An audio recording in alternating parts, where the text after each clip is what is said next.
Le 17e étage de la tour Valmont & Co bourdonnait de l'agitation habituelle d'un mardi matin pluvieux. Derrière les baies vitrées qui dominaient les Champs-Élysées, Paris s'éveillait dans une brume grise, ponctuée par les lumières dorées des cafés et la danse hypnotique des parapluies. Solène Delaunay glissait entre les couloirs comme une ombre familière. À 28 ans, elle avait perfectionné l'art de l'invisibilité. Ses cheveux châtains toujours attachés en chignon strict, ses tailleurs sobres dans des tons neutres, sa démarche silencieuse sur des chaussures plates, tout en elle criait la discrétion. Elle portait un léger parfum de jasmin, héritage de sa grand-mère, mais si subtil que seuls les plus attentifs pouvaient le percevoir. Dans les archives du 16e étage, Solène régnait sur un royaume de dossiers et de rapports. 3 ans qu'elle occupait ce poste, 3 ans qu'elle se fondait dans le décor de cette multinationale du luxe.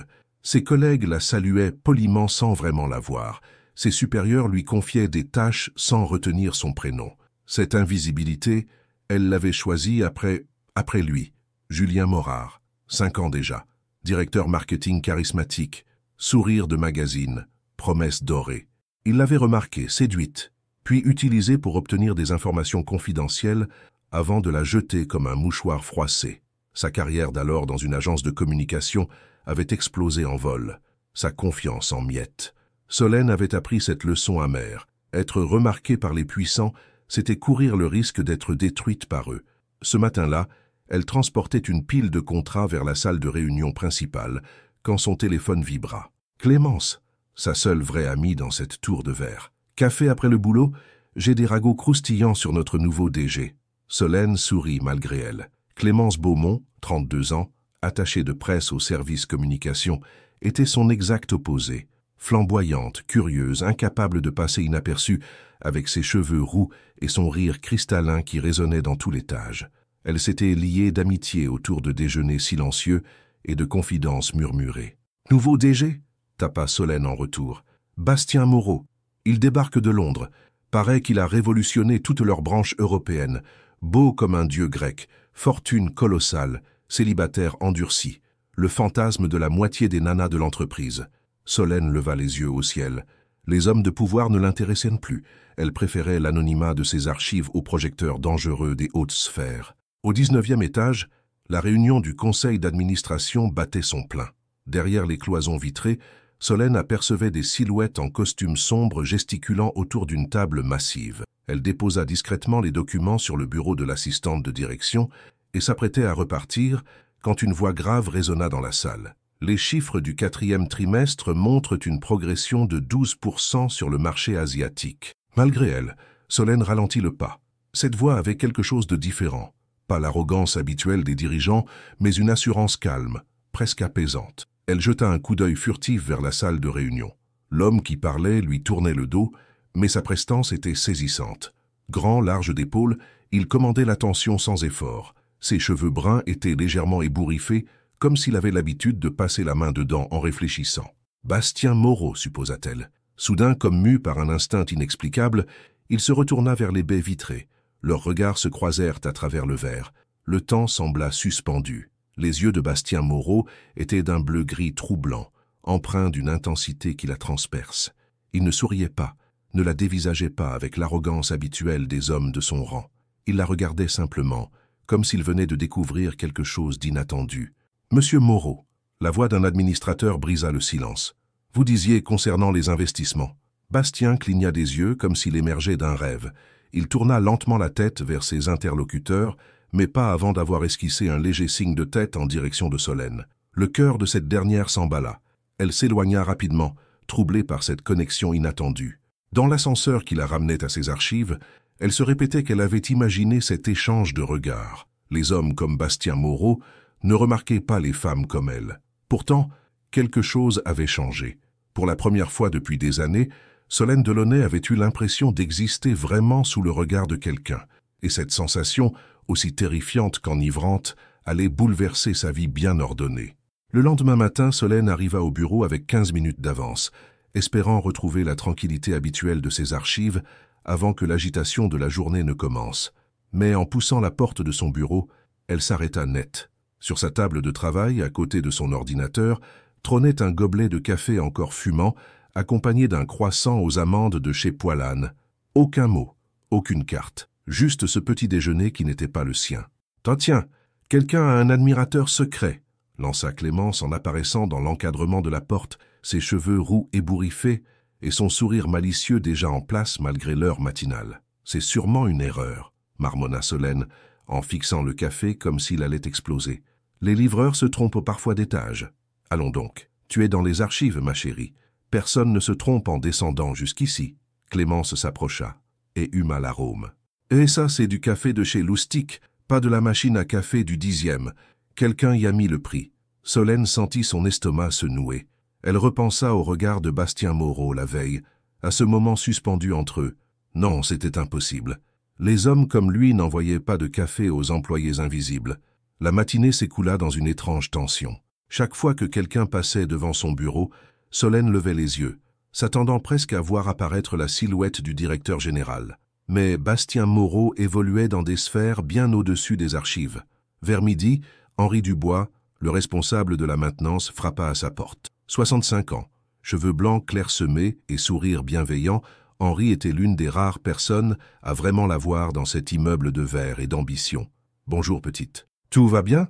Vous semblez préoccupé. » Henri avait cette façon unique de parler, avec la douceur de quelqu'un qui avait vu passer des générations d'employés stressés. Il réparait aussi bien les photocopieuses que les cœurs brisés, dispensant ses conseils avec la sagesse de l'expérience. « C'est rien, Henri.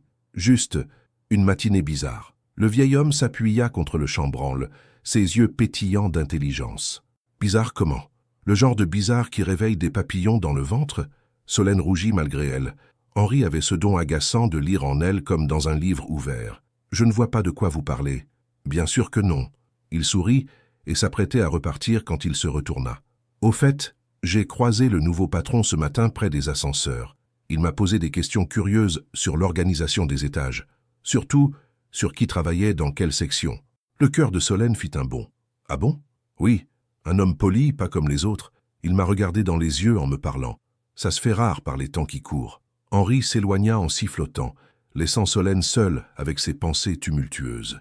L'après-midi touchait à sa fin quand l'impensable se produisit. Bastien Moreau apparut dans l'encadrement de sa porte, costume impeccable, mais cravate légèrement desserrée, comme s'il avait eu une journée chargée.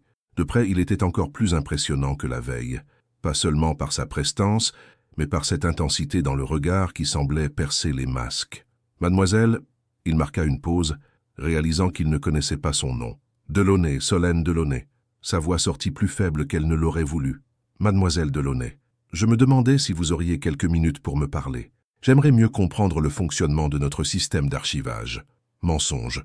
Ils le savaient tous les deux. Un directeur général n'avait que faire des procédures d'archivage. Mais Solène hocha la tête, incapable de refuser. Bastien entra dans le petit bureau et soudain l'espace sembla rétrécir. Il examina les étagères méthodiquement rangées, les dossiers étiquetés avec soin, la petite plante verte sur le rebord de la fenêtre. « Vous avez créé un vrai système ici. C'est impressionnant. Je fais juste mon travail. » « Non. » Il se tourna vers elle et de nouveau ce regard qui la transperçait. « Vous faites bien plus que votre travail. J'ai parcouru quelques dossiers ce matin. Votre système de classification a fait gagner un temps considérable à nos équipes juridiques le mois dernier. » Solène cligna des yeux, surprise. Personne n'avait jamais remarqué ces améliorations organisationnelles. « C'était vous le café ce matin ?» La question lui échappa avant qu'elle puisse la retenir. Un léger sourire étira les lèvres de Bastien. « Vous l'avez bu ?»« Oui, tant mieux. » Il fit quelques pas vers la fenêtre, contemplant les toits parisiens. « J'ai une proposition à vous faire, mademoiselle Delaunay. Notre département de stratégie recherche quelqu'un avec vos compétences analytiques, quelqu'un qui voit les détails que les autres manquent. » Le sang de Solène se glaça. « Je suis très bien ici. Je n'en doute pas. Mais parfois, rester dans l'ombre peut devenir limitant. » Il y avait quelque chose dans sa voix, une compréhension qui la déstabilisa, comme s'il savait qu'elle se cachait, et pourquoi. « Je vais y réfléchir, » mentit-elle. Bastien hocha la tête et se dirigea vers la sortie. Sur le seuil, il se retourna une dernière fois. « Mademoiselle Delaunay, merci pour ces quelques minutes, et j'espère que vous accepterez. Il serait dommage de gâcher un tel talent. » Après son départ, Solène resta immobile pendant de longues minutes, le cœur battant. Dehors, la nuit tombait sur Paris, et avec elle, la certitude que sa vie tranquille venait de basculer définitivement. Le vendredi suivant, l'atmosphère de la tour Valmont & Co avait imperceptiblement changé. Solène le sentait dans les regards furtifs, les conversations qui s'interrompaient à son passage, les sourires un peu trop appuyés de ses collègues. La machine à rumeurs de l'entreprise s'était mise en marche. Alors, raconte. Clémence avait débarqué dans son bureau avec 2 sandwichs de chez Breige Café, arborant son air de chatte qui a flairé la crème. Toute la boîte ne parle que de ça. Bastien Moreau qui descend aux archives, qui reste 20 minutes enfermé avec toi. Les paris sont ouverts sur la nature exacte de vos discussions professionnelles. Solène sentit ses joues s'empourprer. Il n'y a rien à raconter. Il voulait comprendre le système d'archivage, c'est tout. Allons donc. Depuis quand les PDG s'intéressent personnellement aux archives? Clémence mordit dans son sandwich au pastrami avec gourmandise. Et puis Valérie de la comptabilité l'a vu ressortir avec un petit sourire aux lèvres. Notre Ice King qui sourit, tu te rends compte? Ice King? C'est comme ça qu'on l'appelle depuis qu'il est arrivé. Beau comme un mannequin, mais froid comme la banquise. Pas un regard, pas un sourire pour personne, sauf pour toi apparemment. Solène secoua la tête, mal à l'aise. Vous vous montez la tête pour rien. Mais au fond, elle n'arrivait pas à chasser de sa mémoire la façon dont Bastien l'avait regardée, cette intensité dans ses yeux quand il lui avait parlé de ne pas gâcher son talent. Et ce matin encore, un café l'attendait sur son bureau, toujours sans mots, toujours parfait. L'après-midi, Solène croisa Madame Rousseau, directrice des ressources humaines, dans le couloir menant aux ascenseurs. Cette femme de 50 ans, habituellement chaleureuse, lui adressa un sourire crispé. « Bonjour Solène, j'espère que tout se passe bien pour vous. Si vous avez des questions sur vos perspectives d'évolution, n'hésitez pas à passer me voir. » Le message était clair, on la surveillait. On s'interrogeait sur ses intentions, sur celles de Bastien. Solène acquiesça poliment, mais son malaise grandissait. En fin de journée, elle décida de rester plus tard pour éviter la foule des ascenseurs et les regards curieux. Vers 19h, alors que les étages s'étaient vidés, elle rassemblait ses affaires quand des pas résonnèrent dans le couloir. Henri apparut, poussant son chariot de nettoyage. Il s'arrêta en la voyant. « Encore là, petite? Vous travaillez trop. J'avais des dossiers à terminer. » Henri la regarda avec cette perspicacité qui le caractérisait. « Ou alors vous évitez quelque chose. Quelqu'un ?» Solène soupira. Impossible de mentir à Henri. Les gens parlent. Ils inventent des histoires. Ah, le vieil homme hocha la tête avec compréhension. Et qu'est-ce qu'ils inventent, ces gens? Que M. Moreau s'intéresse à moi, personnellement. Et c'est le cas. La question directe l'a pris au dépourvu. Je ne sais pas. Peut-être. Henri abandonna son chariot et s'approcha d'elle. Écoutez-moi bien, Solène. Il y a 2 sortes de personnes dans cette entreprise, celles qui parlent et celles qui agissent. Les bavards s'ennuient, alors ils créent des drames. Mais vous n'êtes pas comme ça. Henri, j'ai déjà donné dans les histoires avec un patron. Ça s'est très mal terminé. Je sais. On dit des choses sur votre ancien travail. Ses yeux brillaient de bienveillance. Mais tous les hommes ne se ressemblent pas, ma petite. Parfois, il faut savoir distinguer l'or véritable de la pacotille. Comment faire la différence? En regardant leurs actes, pas leurs paroles. Un homme sincère ne vous mettra jamais dans une position inconfortable. Il vous protégera des ragots au lieu de les alimenter.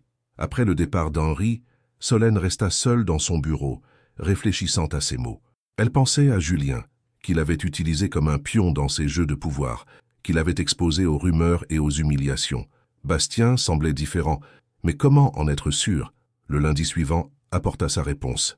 En arrivant au bureau, Solène découvrit qu'un email l'attendait. L'expéditeur était Bastien Moreau. « Mademoiselle Delaunay, j'ai réfléchi à notre conversation de vendredi. Je réalise que ma proposition a pu vous mettre dans une position délicate vis-à-vis de vos collègues. Ce n'était pas mon intention.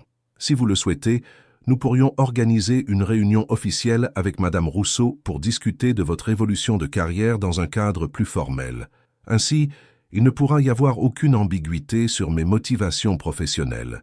Votre travail mérite d'être reconnu, mais jamais au détriment de votre tranquillité. Cordialement, B. Moreau. Solène relut le message 3 fois. Il avait compris. Il avait perçu son malaise et proposait une solution qui la protégeait. C'était exactement le contraire de ce qu'avait fait Julien, qui se nourrissait des rumeurs et de l'attention qu'elle lui apportait.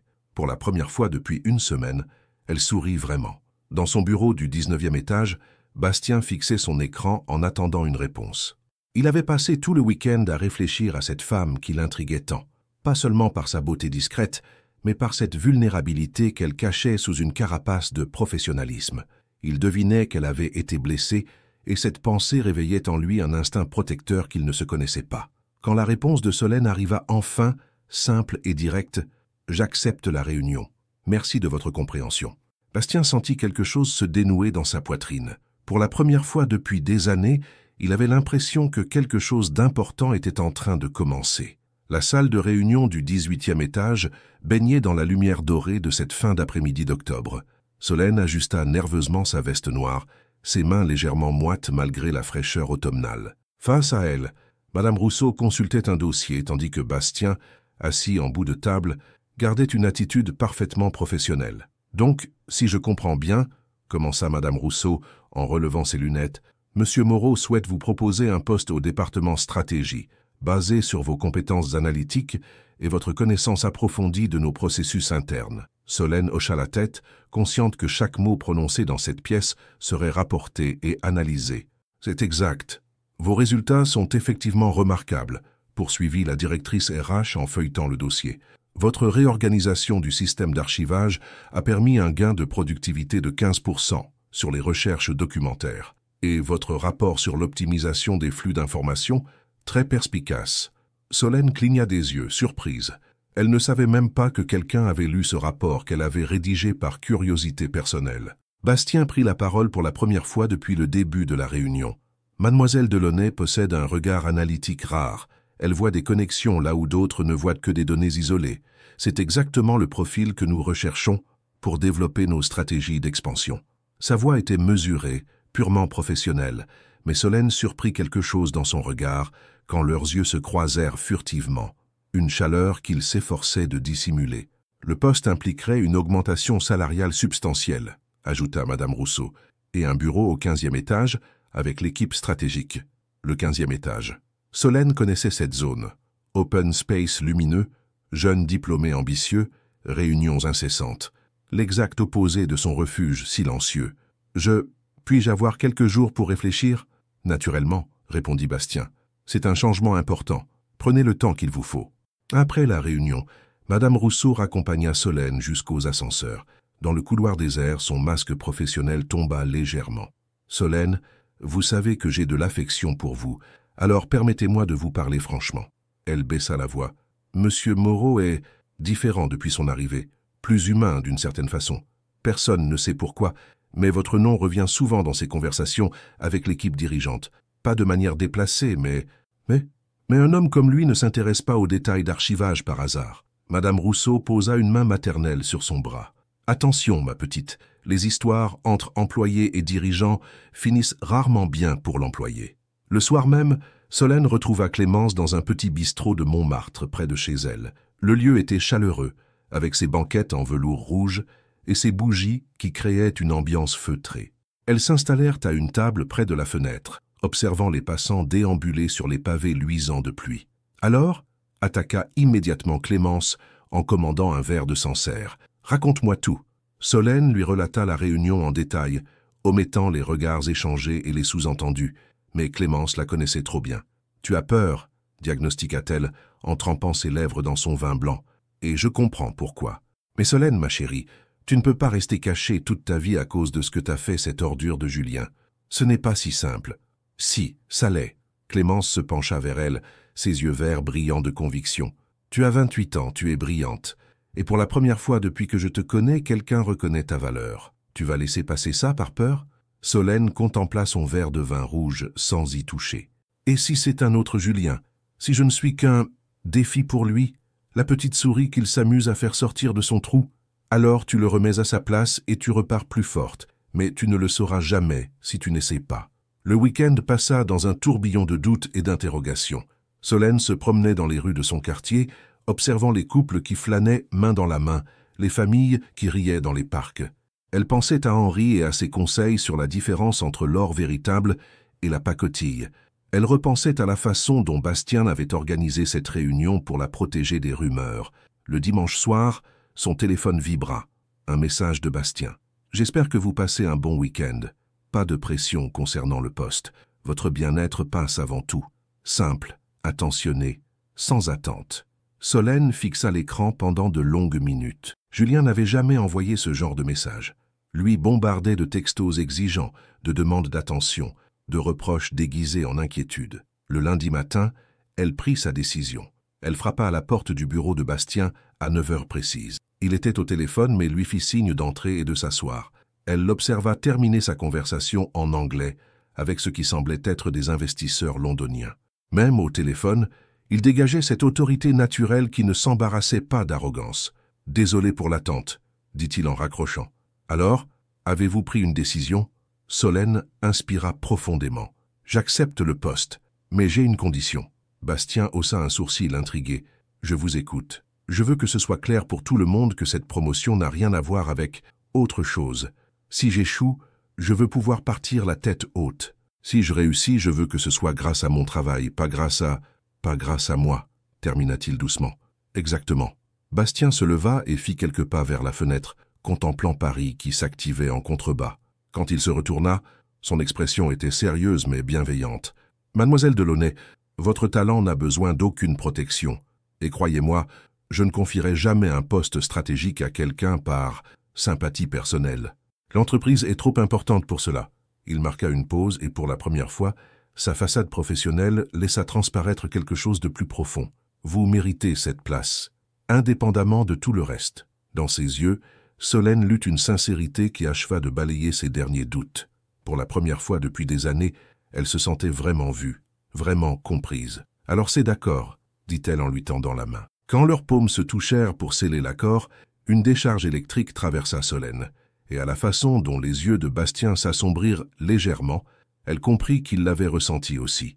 Le 15e étage de Valmont & Co était un univers à part entière. Contrairement au couloir feutré des archives, l'open space bourdonnait d'une énergie constante.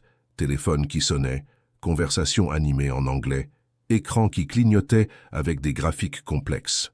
Solène se tenait debout devant son nouveau bureau, une surface vitrée moderne au milieu de l'agitation, se sentant comme une intruse dans ce ballet parfaitement orchestré. « Vous devez être Solène ?» Une jeune femme aux cheveux courts et au sourire éclatant s'approcha d'elle. « Moi, c'est Lucie Mercier, responsable de l'équipe analyse marché. Bastien, Monsieur Moreau nous a beaucoup parlé de vous. » Solène nota le lapsus et la correction immédiate.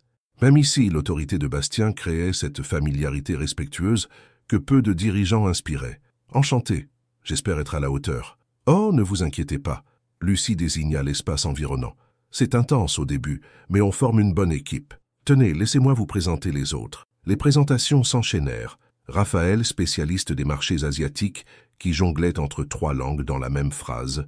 Amélie, stratège digitale aux idées fusantes. Thomas, analyste financier méticuleux, qui semblait connaître par cœur tous les indices boursiers européens. Tous jeunes, brillants, ambitieux, et tous curieux de comprendre pourquoi une archiviste avait soudain rejoint leur rang. « Alors, quel est votre background exactement ?» demanda Raphaël pendant la pause déjeuner, avec cette curiosité polie mais insistante des environnements compétitifs. Gestion documentaire, analyse de données, optimisation des processus, répondit Solène, s'efforçant de paraître décontractée. Rien d'extraordinaire. MMH. Amélie sirota son café en l'observant. Pourtant, M. Moreau ne recrute jamais à l'interne. Il préfère habituellement les profils Harvard ou Sciences Po. Le sous-entendu était clair. Solène sentit ses joues s'échauffer, mais avant qu'elle puisse répondre, une voix familière intervint. Peut-être parce que les diplômes ne font pas tout. Bastien se tenait derrière eux, une tasse à la main, son expression neutre mais ses yeux légèrement durcis. Mademoiselle Delaunay a fait ses preuves par ses résultats, pas par son curriculum vitae. C'est exactement le genre de perspective dont cette équipe a besoin. Un silence gêné s'installa. Amélie baissa les yeux vers son café tandis que Raphaël s'éclaircit la gorge. Bien sûr, nous sommes ravis de l'accueillir. Bastien hocha la tête et repartit, non sans avoir échangé un regard rapide avec Solène. Un regard qui disait « Je vous protège, mais vous devez aussi vous défendre ». L'après-midi apporta le premier vrai défi. Lucie déposa un dossier épais sur le bureau de Solène. « Votre première mission, analyse de faisabilité pour notre expansion en Europe de l'Est. Nous avons toutes les données, mais impossible de dégager une stratégie cohérente. Délai, vendredi. » Solène ouvrit le dossier et découvrit un chaos d'informations. Études de marché contradictoires, analyses concurrentielles parcellaires, données économiques éparpillées. Exactement le genre de puzzle complexe qu'elle adorait résoudre. Elle passa les 3 jours suivants plongée dans les chiffres, créant des tableaux croisés, identifiant les corrélations cachées, restructurant les données selon sa propre logique. Elle travaillait tard, arrivait tôt, oubliant parfois de déjeuner tant elle était absorbée. Henri la croisa jeudi soir dans les couloirs déserts. « Alors, comment ça se passe là-haut ?»« Différent, » admit Solène, en massant sa nuque douloureuse. « Très différent. »« Différent comment ? Mal ? Non, pas mal. Juste intense. Et je ne suis pas sûr qu'il me fasse confiance. » Henri sourit de ce sourire paternel qui la réconfortait toujours. « La confiance, ça se mérite. Mais vous avez autre chose de plus précieux. Vous avez du talent. Et le talent, ça finit toujours par s'imposer. » Le vendredi matin, Solène présenta son analyse à l'équipe. Debout devant l'écran de projection, elle sentait tous les regards braqués sur elle. Bastien était présent, assis au fond de la salle, visage impassible. « Après analyse des données, voici ce que je propose. » commença-t-elle, sa voix légèrement tremblante au début, puis gagnant en assurance. « Au lieu d'une expansion simultanée dans 3 pays, je recommande une approche séquentielle en commençant par la République tchèque. » Elle développa son raisonnement. Stabilité politique, classe moyenne émergente, concurrence encore faible sur leur segment. Ses graphiques étaient au clair, ses arguments solides, ses projections réalistes. Quand elle termina, le silence régna quelques secondes. Puis Lucie se pencha vers ses notes. « C'est brillant. Pourquoi n'avons-nous pas vu ça nous-mêmes ? » « Parce que vous regardiez les arbres, pas la forêt, » répondit Solène avec un sourire timide. « C'est parfois plus facile de voir l'ensemble quand on arrive de l'extérieur. » Thomas hocha la tête avec respect. « Vos calculs de retour sur investissement sont remarquables. » Même Amélie semblait impressionnée. Cette approche par phase, c'est exactement ce qu'il nous fallait. Bastien prit enfin la parole. « Excellent travail, mademoiselle Delaunay. Nous allons étudier votre proposition en détail. » Après la réunion, alors que l'équipe se dispersait, Bastien s'attarda. Quand ils furent seuls, son masque professionnel tomba légèrement. « Vous avez été remarquable. Merci. » Solène rangea ses notes, évitant son regard. « J'espère que ça changera leur perception de ma présence ici. Donnez-leur du temps. Ils sont habitués à un certain type de profil. Vous les bousculez dans leur certitude. » Il fit un pas vers elle, et Solène sentit cette tension familière s'installer entre eux. Dans la salle de réunion vide, avec les lumières tamisées et le bruit étouffé de la circulation parisienne en arrière-plan, l'espace semblait soudain plus intime. Solène. Il avait prononcé son prénom pour la première fois, et sa voix était plus douce, plus personnelle. « J'aimerais, c'est-à-dire, si vous le souhaitez... » Il s'interrompit, passant une main dans ses cheveux avec un geste d'incertitude qui le rendait soudain plus humain, plus vulnérable. « Oui, » murmura-t-elle, le cœur battant. « Accepteriez-vous de dîner avec moi ? Pas pour parler travail, juste pour apprendre à nous connaître. » La question flottait entre eux, lourde de promesses et de risques. Solène regarda cet homme puissant qui attendait sa réponse avec l'anxiété d'un adolescent, et quelque chose se brisa définitivement dans ses défenses. « D'accord, » chuchota-t-elle, « mais pas dans un endroit où nous risquons de croiser des collègues. » Le sourire qui illumina le visage de Bastien valait toutes les récompenses du monde. « Je connais l'endroit parfait. » Le restaurant que Bastien avait choisi se trouvait dans une ruelle discrète du 7e arrondissement, loin des circuits touristiques et des lieux fréquentés par le monde des affaires parisien. L'ami Jean était un petit bistrot authentique aux murs de pierre apparente, où l'odeur des plats mijotés se mêlait aux rires étouffés des convives. Solène avait hésité longtemps devant sa garde-robe avant d'opter pour une robe bleu marine simple mais élégante, qu'elle portait avec une veste en laine douce. Bastien l'attendait déjà, installé à une table dans l'alcôve du fond. Il avait troqué son costume habituel contre un pull en cachemire gris et un pantalon sombre, et cette transformation le rendait plus accessible, moins intimidant. Quand il se leva pour l'accueillir, Solène nota qu'il semblait nerveux, ce qui la rassura étrangement. « Vous avez trouvé facilement ?» demanda-t-il en l'aidant à retirer sa veste. « Oui, merci, c'est charmant ici. » Le serveur, un homme d'âge mûr au sourire chaleureux, s'approcha avec la carte des vins. Bastien commanda un chablis sans consulter Solène, puis se reprit immédiatement. « Pardon, j'aurais dû vous demander, je suis habitué à décider pour les autres ?» termina-t-elle avec un sourire taquin. Il eut un rire gêné. « Touché. Mauvaise habitude professionnelle. Le chablis me va très bien. » Solène étudia le menu consciente qu'il l'observait. « Comment avez-vous découvert cet endroit ?»« Mon père m'y emmenait quand j'étais étudiant. Il disait que les grands restaurants, c'est pour impressionner les clients. Les petits bistrots, c'est pour nourrir l'âme. » Cette confidence inattendue surprit Solène. « Il est toujours... » « Non, cancer du pancréas, il y a 8 ans. » La voix de Bastien se voila légèrement. Il était médecin de campagne dans l'Aveyron. Il n'a jamais compris pourquoi j'avais choisi le monde des affaires. Et pourquoi l'avez-vous choisi?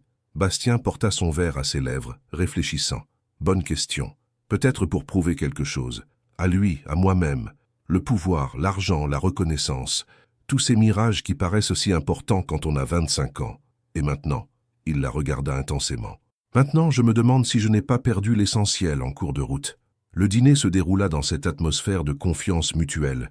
Bastien raconta son enfance dans les causses aveyronnais, ses études à HEC, ses années à Londres, où il avait appris à durcir son cœur pour survivre dans la finance internationale. Solène parla de sa mère, institutrice retraitée qui vivait près de Lyon, de son père disparu trop tôt, de ses études interrompues pour subvenir aux besoins familiaux. « C'est pour ça que vous vous cachez ?»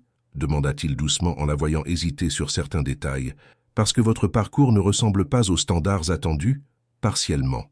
Solène fit tourner le vin dans son verre. « Et parce que j'ai appris à mes dépens qu'être remarqué par les puissants peut avoir des conséquences terribles. » Julien Morard. La question directe la figea. « Comment ?»« J'ai fait mes recherches quand j'ai voulu vous recruter.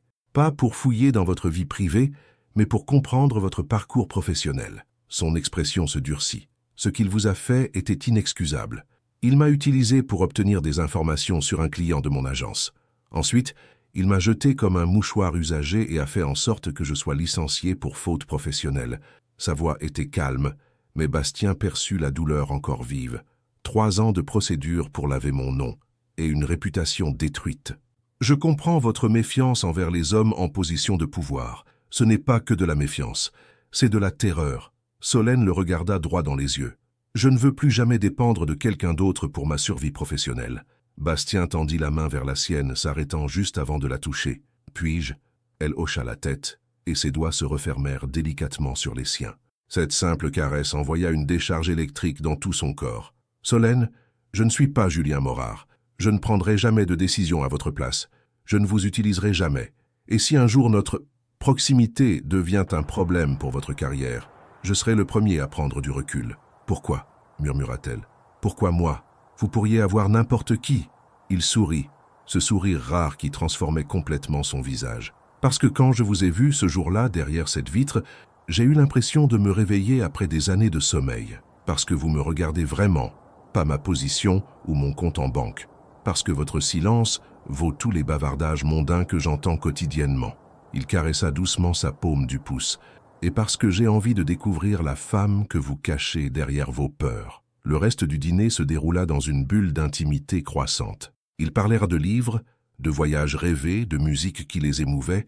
Bastien avoua son amour secret pour le jazz et les concerts dans les petites salles enfumées. Solène confessa sa passion pour l'écriture et les carnets qu'elle noircissait le soir, seule dans son appartement de Montmartre. Quand ils sortirent du restaurant, Paris s'était paré de ses lumières nocturnes. La Seine scintillait sous les réverbères et une douce mélancolie automnale flottait dans l'air. « Je vous raccompagne » proposa Bastien. « J'habite à Montmartre, c'est loin de chez vous. Justement, ça nous donnera plus de temps. » Ils marchèrent lentement le long des quais, parlant à voix basse, leurs pas résonnant sur les pavés humides.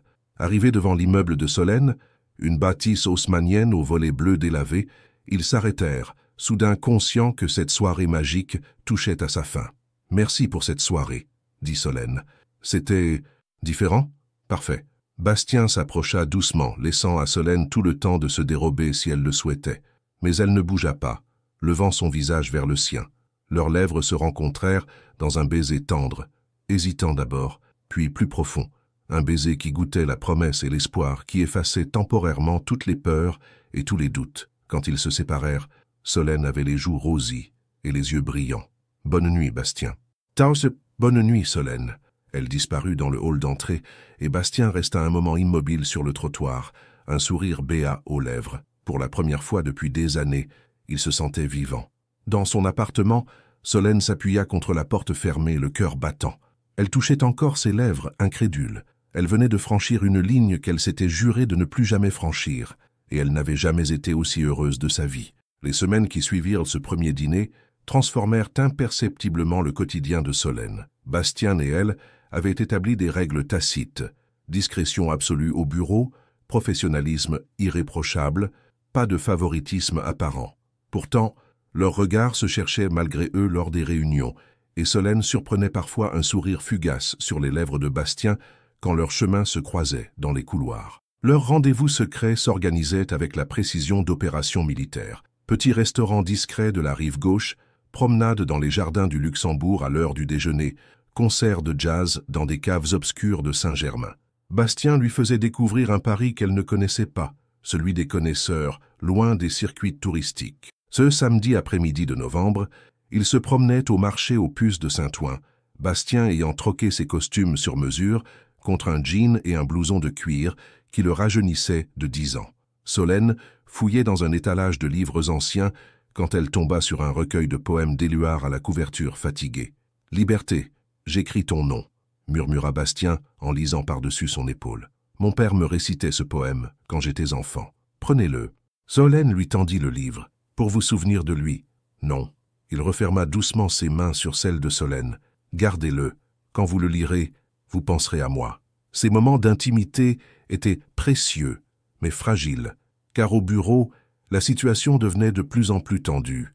L'équipe stratégie avait fini par accepter Solène, impressionnée par ses analyses toujours justes et ses solutions innovantes. Mais les autres départements commençaient à murmurer. Vous savez ce qu'on dit? Clémence avait débarqué dans le bureau de Solène un lundi matin, les yeux brillants de curiosité mal contenue. Que vous avez l'oreille du patron, que vos propositions passent toujours en priorité. Mes propositions sont bonnes, c'est tout. Je sais bien, mais les autres ne voient pas ça comme ça. Ils pensent que... Clémence hésita. Ils pensent qu'il y a autre chose. Solène sentit son estomac se nouer. Autre chose comme quoi? Comme le fait que Bastien Moreau, qui ne regardait personne avant votre arrivée, semble soudain beaucoup plus humain, attentif. Certains ont remarqué qu'il souriait parfois sans raison. C'est ridicule. Peut-être, mais Amélie de votre équipe a fait remarquer qu'il connaissait vos horaires par cœur, qu'il trouvait toujours une excuse pour passer au 15e quand vous y étiez. Le cœur de Solène s'accéléra. Elle avait cru qu'ils étaient indiscrets, mais apparemment leurs précautions ne suffisaient pas. L'après-midi même, Madame Rousseau convoqua Solène dans son bureau. L'entretien commença de façon anodine. Bilan de son intégration, satisfaction du travail accompli, perspective d'évolution. Puis vint le véritable motif de cette rencontre. « Solène, j'ai toujours été franche avec vous. Alors permettez-moi de l'être encore. » Madame Rousseau croisa les mains sur son bureau. « Il y a des rumeurs. Concernant votre relation avec Monsieur Moreau. » « Des rumeurs? Ne faites pas l'innocente. Vous savez très bien de quoi je parle. » Son ton restait bienveillant mais ferme. « Je ne vous juge pas. Bastien est un homme séduisant, intelligent, et vous êtes une femme remarquable. Mais vous jouez avec le feu. S'il y a effectivement quelque chose entre vous, cela finira par se savoir. Et quand cela arrivera, qui pensez-vous qui paiera les pots cassés? » La réponse était évidente. Dans tous les scandales impliquant un patron et une employée, c'était toujours l'employé qui en sortait brisé. « Il ne se passe rien d'inapproprié, » mentit Solène. « J'espère pour vous que c'est vrai, parce que le conseil d'administration ne plaisante pas avec ce genre de situation. Et M. Moreau, aussi puissant soit-il, devra faire des choix s'il y a conflit d'intérêts. » Ce soir-là, Solène retrouva Bastien dans leur café habituel, un petit établissement discret près du Panthéon. Mais elle n'arrivait pas à se détendre, les mots de Madame Rousseau résonnant dans sa tête. « Quelque chose ne va pas ?» demanda Bastien, en la voyant triturer sa tasse sans y toucher. « Les gens parlent, au bureau. » Le visage de Bastien se ferma. « Qu'est-ce qu'ils disent? Que vous me favorisez, que notre relation professionnelle cache autre chose. » Elle leva les yeux vers lui. « Dame Rousseau m'a mise en garde aujourd'hui. » Bastien resta silencieux un long moment, digérant l'information, puis il soupira profondément. « J'aurais dû m'en douter. Dans mon monde, impossible de garder quoi que ce soit secret très longtemps. Bastien, j'ai peur. » L'aveu lui échappa malgré elle. « J'ai peur que l'histoire se répète, que je devienne une nouvelle fois la cible des rumeurs et des accusations. Ça n'arrivera pas. » Sa voix était ferme, déterminée. « Je ne laisserai personne vous faire du mal. Comment pouvez-vous l'empêcher? Vous ne pouvez pas contrôler ce que pensent les gens. » Bastien prit ses mains dans les siennes, ignorant les regards des autres clients du café. « Alors nous serons plus prudents. Nous espacerons nos rendez-vous, nous ferons attention à nos interactions au bureau. Et si ça ne suffit pas, alors nous aviserons. » Il porta sa main à ses lèvres et y déposa un baiser tendre. « Mais je ne vous perdrai pas à cause des ragots de quelques personnes jalouses. » Pourtant, en rentrant chez elle ce soir-là, Solène ne parvenait pas à chasser son angoisse. Elle repensait aux paroles de Madame Rousseau, à l'histoire de Julien qui avait détruit sa carrière sans aucun remords. Bastien était différent, elle en était convaincue. Mais était-ce suffisant face aux pressions du monde impitoyable dans lequel ils évoluaient? Dans son appartement de Montmartre, elle s'installa à son bureau et ouvrit l'un de ses carnets. L'écriture avait toujours été son refuge, sa façon de mettre de l'ordre dans ses pensées. Elle commença à noter ses doutes, ses peurs, mais aussi ses espoirs. Les mots coulaient sur le papier comme une confession silencieuse. Comment faire confiance quand on a déjà été brisé? Comment aimer quand on sait que l'amour peut détruire? Bastien dit qu'il me protégera, mais peut-on vraiment protéger quelqu'un des conséquences de nos propres choix? Son téléphone vibra. Un message de Bastien. « Pensez-vous à moi? Parce que moi je ne pense qu'à vous. » Malgré ses inquiétudes, Solène sourit. « Toujours, » répondit-elle. Mais cette nuit-là, elle dormit mal, hantée par des rêves où elle se retrouvait une nouvelle fois face à un tribunal professionnel, accusée de tous les maux, tandis que l'homme qu'elle aimait la regardait s'enfoncer sans pouvoir l'aider. Les fissures commençaient à apparaître dans leur bulle de bonheur, et Solène avait la terrible intuition que ce n'était que le début. Décembre était arrivé avec ses premiers frimas, transformant Paris en carte postale hivernale. Les Champs-Élysées scintillaient de mille feux, et l'esprit de Noël flottait dans l'air, mais dans les bureaux de Valmont & Co., l'atmosphère s'était considérablement refroidie autour de Solène. Tout avait basculé le mardi précédent. Le conseil d'administration avait validé à l'unanimité la stratégie d'expansion en République tchèque proposée par Solène, un succès retentissant qui représentait des millions d'euros d'investissement et positionnait l'entreprise sur un marché prometteur. Mais au lieu des félicitations attendues, Solène avait senti les regards se durcir, les sourires se crisper. Incroyable comme certaines personnes ont de la chance, avait glissé Amélie à Thomas, assez fort pour que Solène l'entende. Première proposition, premier succès. Quel hasard. Ce matin-là, Solène découvrit un email dans sa boîte de réception qui lui glaça le sang. L'expéditeur était anonyme, mais le message était clair. « Tout le monde sait pour vous et Moreau. Combien de fois avez-vous couché ensemble pour décrocher cette promotion? Les journalistes seraient sûrement intéressés par cette histoire. » Ses mains tremblaient en lisant. L'histoire de Julien recommençait, mais cette fois avec une violence décuplée. Elle effaça rapidement le message, mais les mots restaient gravés dans sa mémoire. L'après-midi, Bastien convoqua une réunion exceptionnelle de l'équipe stratégie. Solène y participait par visioconférence depuis son bureau, officiellement pour des raisons techniques, mais en réalité pour éviter les regards accusateurs de ses collègues. Quand Bastien annonça que Solène dirigerait personnellement le projet tchèque avec une équipe dédiée, le silence qui suivit était lourd de reproches non formulés. « Une question » demanda Bastien, son ton légèrement tendu trahissant qu'il percevait la tension. Raphaël se racla la gorge. « Nous nous demandions, c'est-à-dire, nous sommes surpris que quelqu'un d'aussi récent dans l'équipe hérite d'un projet de cette envergure. Mademoiselle Delaunay est l'auteur de cette stratégie. Qui de mieux placé pour la mettre en œuvre? » « Bien sûr, » répondit Raphaël, mais son ton suggérait le contraire. Après la réunion, Solène resta seule dans son bureau, luttant contre les larmes. Henri apparut dans l'encadrement de la porte, poussant son chariot comme à l'accoutumée, mais son expression était soucieuse. « Ça va, petite ?» Non, elle ne mentit pas. « Ça ne va pas du tout, Henri. » Le vieil homme referma la porte et s'approcha d'elle. « Racontez-moi. » Les mots sortirent en vrac. Les rumeurs, les accusations voilées, l'email anonyme, la sensation d'être redevenu une paria. Henri l'écouta sans l'interrompre, son visage exprimant une compassion paternelle. « Et monsieur Moreau, il sait. Je ne lui ai pas parlé de l'email, il a assez de problèmes comme ça. Le conseil d'administration commence à s'interroger sur ses choix de management. » Henri réfléchit un moment. « Vous savez ce que je vais vous dire? Que je n'aurais jamais dû accepter cette promotion? Non, que vous méritez mieux que cette situation. » Ses yeux pétillaient de détermination. « Vous avez le droit d'être heureuse, Solène, au travail et dans votre vie personnelle, mais pas au prix de votre paix intérieure. Qu'est-ce que vous voulez dire? Que parfois il faut savoir partir avant d'être détruite. » Ce soir-là, Solène retrouva Bastien dans leur café habituel, mais l'ambiance était différente, tendue. Il semblait préoccupé, distant, consultant fréquemment son téléphone. « Mauvaise journée ?» demanda-t-elle. « On peut dire ça. » Il rangea son téléphone et la regarda vraiment pour la première fois depuis son arrivée. « Et vous ?» Solène hésita puis décida de tout lui dire. L'email anonyme, les insinuations de plus en plus directes, l'isolement grandissant. Bastien écouta, son visage se durcissant au fur et à mesure. « Nom de Dieu !» gronda-t-il quand elle eut terminé. « Je vais découvrir qui a envoyé cet email et... » « Et quoi ?» l'interrompit Solène. « Vous allez le licencier ? Parfait, Ça ne fera que confirmer leurs soupçons. Alors que proposez-vous? Qu'on laisse ces lâches vous harceler? Je propose qu'on arrête. Les mots sortirent-ils plus brutalement qu'elle ne l'avait voulu. Cette relation, cette situation, ça devient invivable. Bastien la regarda comme si elle venait de le gifler. Vous voulez rompre? Je veux retrouver ma tranquillité. Sa voix se brisa légèrement. Je veux pouvoir travailler sans qu'on remette en question mes compétences. Je veux dormir sans craindre de retrouver ma photo dans un torchon à scandale. Solène, il tendit la main vers elle, mais elle recula. Non. Elle secoua la tête, les larmes aux yeux. Vous aviez raison l'autre jour. Dans votre monde, impossible de garder quoi que ce soit secret. Et moi, je ne suis pas assez forte pour supporter ça. Donnez-moi du temps. Je vais trouver une solution. Quelle solution?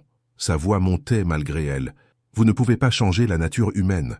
Vous ne pouvez pas empêcher les gens de penser que je suis votre maîtresse qui a couché pour réussir. Le mot resta suspendu entre eux, cru et douloureux. Bastien ferma les yeux, visiblement blessé. C'est vraiment ce que vous pensez de nous? Non. Solène essuya ses larmes d'un revers de main. Mais c'est ce que pensaient les autres. Et leur opinion finira par détruire ce qu'il y a de beau entre nous. Elle se leva, ramassa son sac. Je ne peux plus, Bastien. Je suis désolé. Car Solène, attendez. Mais elle était déjà partie, laissant Bastien seul à sa table, le cœur brisé et impuissant. Cette nuit-là, dans son appartement de Montmartre, Solène pleura toutes les larmes de son corps. Elle venait de perdre l'homme qu'elle aimait pour préserver ce qui lui restait de dignité professionnelle. Mais était-ce vraiment un choix ou une nouvelle capitulation face à ses peurs? Dans son carnet, elle écrivit « Parfois, protéger ce qu'on aime, c'est savoir s'en éloigner, même si ça nous détruit. » Dehors, la neige commençait à tomber sur Paris, recouvrant la ville d'un manteau de silence et d'oubli, comme pour effacer les traces d'un bonheur trop fragile pour survivre au regard des autres. Janvier apporta un froid glacial à Paris, et avec lui, un silence pesant dans les bureaux de Valmont & Co. 3 semaines s'étaient écoulées depuis la rupture, 3 semaines pendant lesquelles Solène et Bastien s'évitaient comme 2 pôles magnétiques de même charge. Lui multipliait les déplacements à Londres et Francfort. Elle s'immergeait corps et âme dans le projet tchèque, travaillant tard pour éviter les heures de pointe et les risques de croisement. Le projet avançait remarquablement bien. Solène avait constitué une équipe solide, négocié des partenariats stratégiques et établi un plan de déploiement qui impressionnait même les plus sceptiques. Mais ses succès sonnaient creux. Chaque victoire professionnelle lui rappelait l'absence de Bastien, cette complicité perdue, ces regards qui se cherchaient autrefois dans les réunions. Henri continuait ses visites quotidiennes, apportant avec lui cette sagesse tranquille qui aidait Solène à tenir le coup. « Vous avez maigri », constata-t-il ce matin-là en la voyant picoter distraitement un croissant. « Je travaille beaucoup. »« Non, vous fuyez. » Il s'assit en face d'elle, chose rare pendant les heures de bureau. « Ma petite, la douleur ne s'évite pas, elle se traverse. Henri, s'il vous plaît, écoutez-moi. J'ai 65 ans, j'en ai vu des histoires d'amour qui tournent mal. Mais j'en ai vu aussi qui trouvent leur chemin malgré les obstacles. » Il marqua une pause. « La question c'est, qu'est-ce que vous voulez vraiment ?» Solène leva les yeux vers lui, fatiguée de feindre l'indifférence. « Je veux qu'il soit heureux, même sans moi. Et vous, vous méritez le bonheur aussi. » Avant qu'elle puisse répondre, Clémence fit irruption dans le bureau, essoufflée et visiblement agitée. « Solène, il faut que tu vois ça. » Elle brandit son téléphone, l'écran affichant un article du Figaro Économie. Bastien démissionne. Le monde bascula autour de Solène. « Quoi? Regarde !» Clémence lui tendit le téléphone. Bastien Moreau quitte la direction de Valmont & Co pour des raisons personnelles. Retour aux sources pour l'enfant de l'Aveyron qui souhaite se reconcentrer sur l'essentiel. Solène lut l'article 2 fois, le cœur battant. Bastien abandonnait tout, son poste, sa carrière parisienne, sa vie dorée. L'article mentionnait son intention de reprendre le cabinet médical de son père dans un petit village aveyronnais. « Mais pourquoi ?» murmura-t-elle. « Tu le sais très bien », répondit doucement Henri. L'après-midi, toute l'entreprise ne parlait que de ça. Les théories les plus folles circulaient. Burn-out, conflit avec le conseil d'administration, offre concurrente. Mais Solène, elle, comprenait. Bastien fuyait, comme elle. Il préférait tout abandonner plutôt que de continuer à vivre dans un monde où leur amour était devenu impossible. Le soir, n'y tenant plus, elle se rendit au bureau de Bastien. La secrétaire était partie, l'étage presque désert. Elle frappa doucement à la porte entr'ouverte. « Entrez ». Bastien était debout face aux baies vitrées, contemplant Paris illuminé. Il ne se retourna pas en l'entendant entrer, mais ses épaules se tendirent imperceptiblement. « Alors c'est vrai ?» Sa voix était à peine audible. « Oui. Pourquoi ?» Il se retourna enfin. Il avait maigri lui aussi, des cernes sombres creusaient ses yeux, mais son regard gardait cette intensité qui la bouleversait. « Parce que vous aviez raison. Ce monde nous détruit. » Il s'approcha lentement, s'arrêtant à bonne distance. « Parce que je ne supporte plus de vous voir souffrir à cause de moi. Bastien, laissez-moi finir. » Sa voix tremblait légèrement. « J'ai passé ces 3 semaines à réfléchir, à peser le pour et le contre, et j'en suis arrivé à une conclusion. Vous comptiez plus que ma carrière, plus que tout ça. » Il désigna l'espace autour d'eux. « Mais je comprends aussi que vous ne vouliez plus de cette vie. » Les larmes montèrent aux yeux de Solène. « Vous ne pouvez pas tout abandonner. Pas pour moi. Je ne l'abandonne pas pour vous. Je l'abandonne pour moi. » Un sourire amer étira ses lèvres. « Vous m'avez ouvert les yeux, Solène. Vous m'avez montré que j'étais devenu quelqu'un que je ne reconnaissais plus, quelqu'un qui avait oublié les valeurs de son père. Et maintenant, je rentre chez moi. Je reprends le cabinet médical de mon père. Je soigne les gens au lieu de brasser des millions. » Il fit un pas vers elle. « Et j'espère qu'un jour, peut-être, vous me pardonnez d'avoir mis votre vie sens dessus-dessous. » Solène sentit quelque chose se briser définitivement en elle. Pas son cœur. Il était déjà brisé depuis 3 semaines. Mais ses dernières défenses, ses dernières peurs. « Idiote que je suis, » murmura-t-elle. « J'ai tout gâché. Non, vous avez eu raison d'avoir peur. Votre instinct vous protégeait. » « Mon instinct me protégeait de quoi? De l'amour ?» Elle s'approcha de lui, les yeux brillants de larmes. « Bastien, ces 3 semaines ont été un enfer, pas à cause des rumeurs ou des regards, mais parce que vous me manquiez, chaque seconde de chaque jour. » Il ferma les yeux comme s'il luttait contre une douleur physique. « Solène, je vous aime. » Les mots sortirent enfin, libres et sans entrave. « Je vous aime et j'ai eu peur de le dire parce que les dernières fois que j'ai dit ces mots, j'ai fini détruite. Et maintenant ?»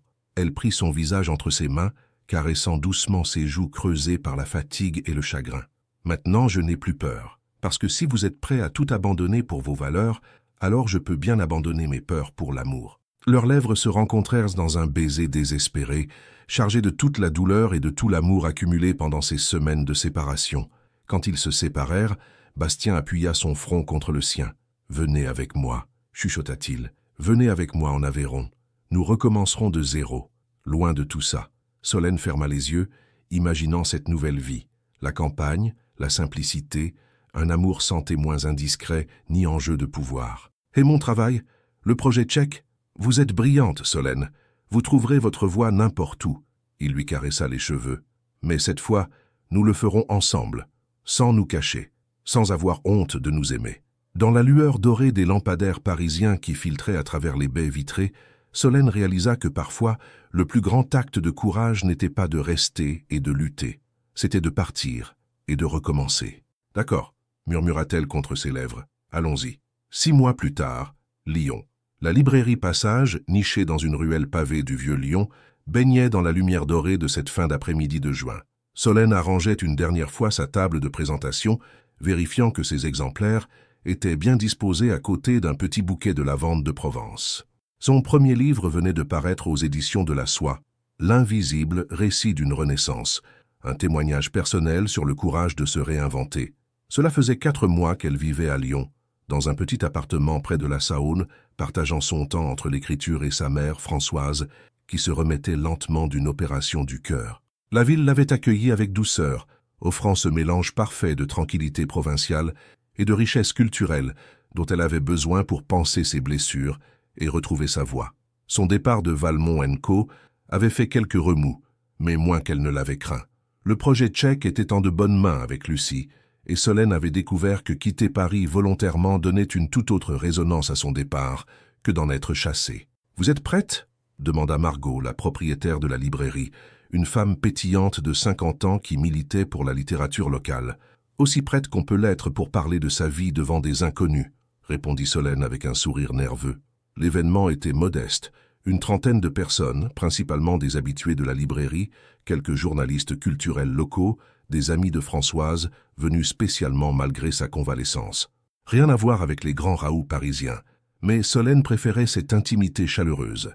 Elle commença sa lecture par le premier chapitre, celui qui racontait la femme invisible qu'elle était devenue par peur. Sa voix, d'abord hésitante, gagna en assurance au fur et à mesure qu'elle partageait son histoire.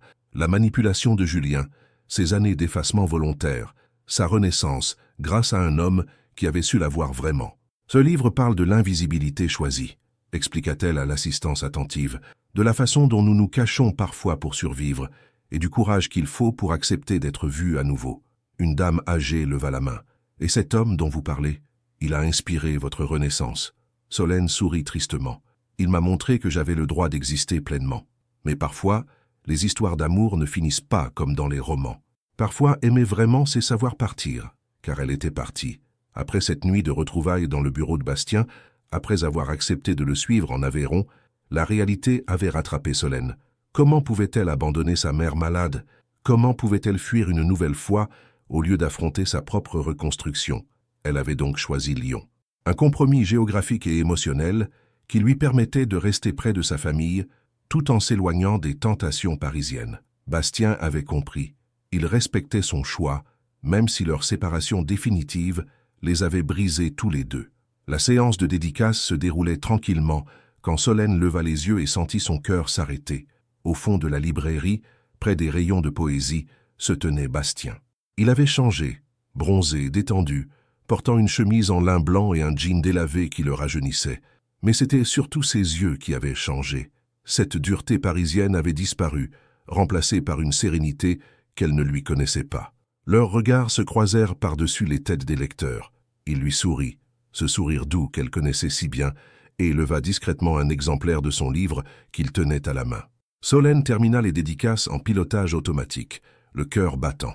Quand le dernier lecteur fut parti, quand Margot eut éteint les lumières et fermé la librairie, Bastien s'approcha enfin. « Félicitations », dit-il simplement. « C'est un très beau livre. Tu l'as lu ?»« 2 fois. » Il sourit, une pointe de mélancolie dans les yeux. « J'ai découvert des choses sur vous, sur nous, que je n'avais pas comprises à l'époque. » Ils se dirigèrent naturellement vers les quais de Saône, marchant côte à côte dans le crépuscule lyonnais. La ville s'illuminait doucement, reflétant ses lumières dorées dans l'eau calme de la rivière. « Comment va ta mère ?» demanda Bastien. « Mieux. L'opération s'est bien passée, et toi, l'Aveyron ?» Épuisant et merveilleux à la fois. Il regardait l'eau couler, un léger sourire aux lèvres. « J'ai redécouvert le sens du mot « utile ». Soigner une bronchite, aider un accouchement, rassurer une famille. Mon père avait raison, c'est plus gratifiant que tous les deals financiers du monde. Tu as l'air apaisé. Je le suis. » Il s'arrêta et se tourna vers elle. « Et vous? Vous avez l'air d'avoir trouvé votre voie. J'écris, je m'occupe de maman. Je découvre Lyon. » Elle hésita. « Je réapprends à être heureuse sans avoir peur du lendemain. » Ils s'assirent sur un banc face à la rivière. Le silence entre eux n'était plus douloureux, mais apaisé.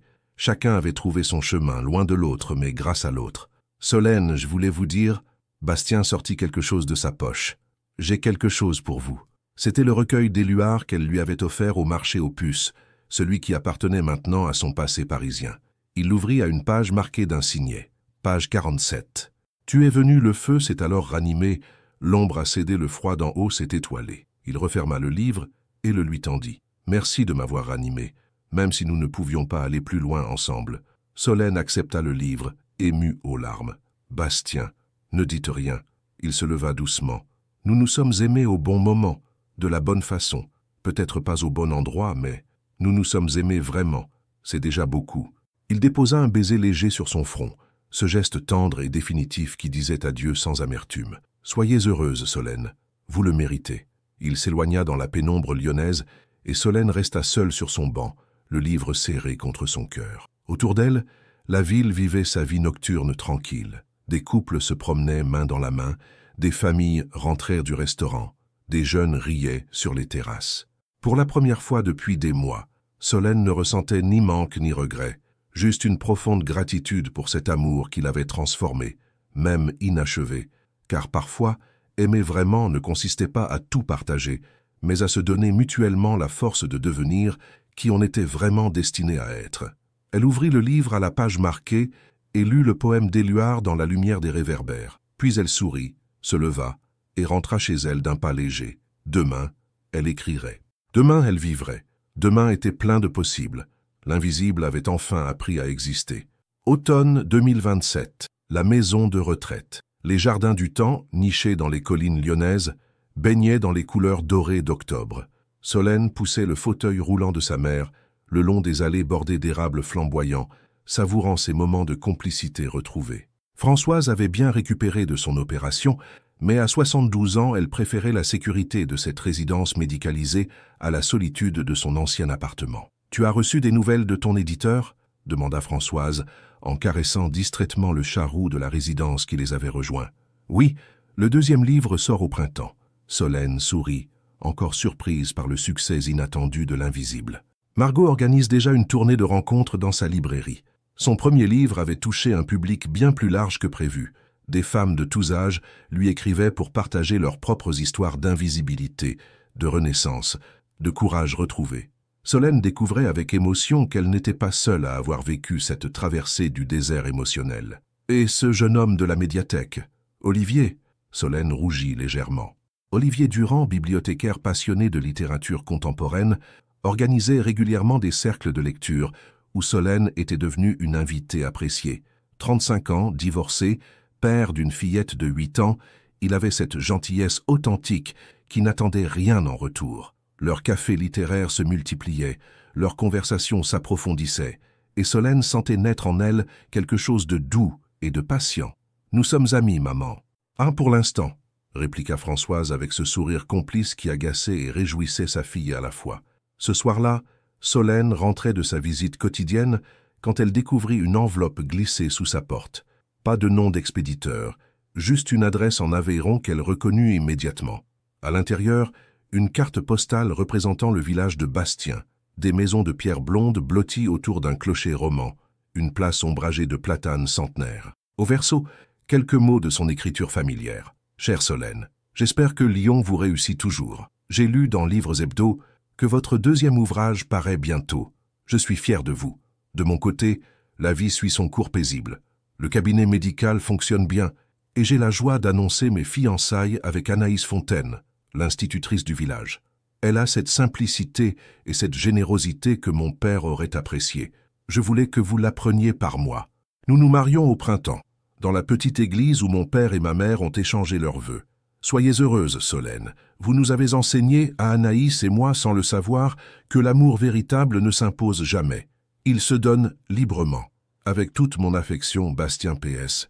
J'ai pensé que ceci vous plairait. » Glissée dans l'enveloppe, une photo montrait Bastien dans son cabinet médical, stéthoscope autour du cou, souriant à un petit patient. Il rayonnait d'un bonheur simple et authentique que Solène ne lui avait jamais vu à Paris. Elle s'assit dans son fauteuil près de la fenêtre, contemplant les lumières de Lyon qui scintillaient dans la vallée. Étrangement, elle ne ressentait ni peine, ni jalousie, juste une profonde satisfaction de savoir Bastien épanoui, accompli dans cette vie qu'il avait choisie. Cette Anaïs avait de la chance de connaître cet homme généreux qu'elle avait contribué à révéler. Son téléphone vibra. Un message d'Olivier. « Bonsoir Solène. Luna a adoré le livre que vous lui avez conseillé. Elle aimerait vous inviter à goûter dimanche pour vous remercier. Moi aussi d'ailleurs. » Solène sourit en pensant à la petite Luna, cette enfant vive et curieuse qui dévorait les livres comme d'autres les bonbons. Olivier était un père attentionné, et sa fille avait hérité de son amour des mots et des histoires. Avec plaisir, je préparerai ma tarte aux pommes de grand-mère. Parfait. Luna sera aux anges. Et moi, j'ai hâte de vous voir. Cette fois, Solène ne détourna pas le regard de ses sentiments naissants. Olivier n'était pas Bastien, et c'était tant mieux. Il était quelqu'un d'autre, quelqu'un de neuf, quelqu'un qui appartenait à sa nouvelle vie lyonnaise, quelqu'un qui l'appréciait pour ce qu'elle était devenue, pas pour ce qu'elle avait été. Elle rangea précieusement la carte de Bastien dans la boîte où elle conservait ses souvenirs précieux, quelques photos, des lettres de lectrice, le recueil d'Éluard qu'il lui avait rendu, des fragments d'une existence qui prenait enfin sens. Dehors, l'automne paraît Lyon de ses plus belles couleurs. Demain, Solène écrirait un nouveau chapitre de son deuxième livre. Dimanche, elle partagerait un goûter avec Olivier et Luna. La semaine suivante, elle accompagnerait sa mère à sa séance de kinésithérapie. Une vie simple, construite jour après jour, loin des paillettes et des tourments parisiens. Une vie où elle n'était plus invisible, mais simplement visible à sa juste mesure, où elle pouvait aimer et être aimée sans craindre les conséquences. En s'endormant ce soir-là, Solène pensa qu'il existait plusieurs façons de réussir sa vie. La sienne passait désormais par cette liberté tranquille d'être enfin elle-même, pleinement et sans masque. L'invisible avait appris à rayonner. Fin. Solène a-t-elle pris la bonne décision en quittant Paris et Bastien pour reconstruire sa vie à Lyon? Ou pensez-vous qu'elle aurait dû se battre pour leur amour et affronter ensemble les pressions sociales. À votre avis, qu'est-ce qui est le plus important? Préserver sa dignité professionnelle ou tout risquer pour un grand amour? Partagez votre expérience. Avez-vous déjà dû choisir entre le cœur et la raison? Votre participation à la chaîne est très importante. Merci de laisser votre opinion dans les commentaires. Merci d'avoir regardé. Vos réactions sont très importantes pour notre travail. Laissez-nous un commentaire pour nous dire ce que vous pensez et d'où vous regardez. N'oubliez pas de vous abonner à la chaîne et d'activer les notifications pour ne rien manquer. Votre participation est très importante pour la poursuite de notre travail, alors partagez-la avec ceux qui aimeront cette histoire.